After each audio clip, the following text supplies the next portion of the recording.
d'actualité dans le monde, l'Iran aurait tenté de faire assassiner Donald Trump à plusieurs reprises. C'est ce que vient d'affirmer Netanyahou. Et oui.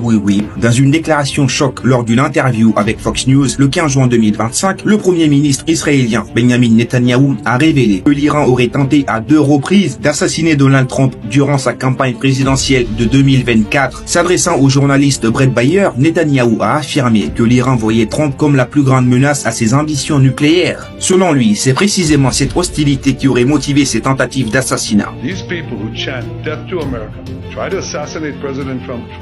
Ces gens qui scandent mort à l'Amérique ont essayé de tuer le président Trump 2 fois, a-t-il déclaré. Interloqué, Bayer a demandé s'il existait des preuves directes liant ces attaques à Téhéran. Netanyahou a affirmé, expliquant que les opérations auraient été menées par des proxys et des services de renseignement iraniens. Il a ajouté avec une pointe d'ironie que lui aussi avait été visé, mais que Trump restait l'ennemi numéro 1 du régime iranien. Ces révélations viennent appuyer les soupçons déjà émis par Trump lui-même, qui avait publiquement évoqué l'implication de l'Iran dans les 2 attaques ratées contre lui. En juillet 2024, il avait échappé de peu à la mort lors d'un meeting en Pennsylvanie, lorsqu'un tireur avait manqué sa tête de quelques centimètres. Un mois plus tard, un autre homme était arrêté près d'un de ses clubs de golf. En parallèle, en novembre, les autorités américaines accusaient un agent de la garde révolutionnaire iranienne d'avoir recruté un complice aux États-Unis dans le but d'assassiner Trump, affirmant que l'argent n'était pas un problème. Netanyahou a conclu en élargissant le propos. Selon lui, la communauté internationale doit se réveiller face à la menace nucléaire iranienne. Nous nous défendons, mais nous défendons aussi le monde, a-t-il martelé dans un contexte d'escalade militaire entre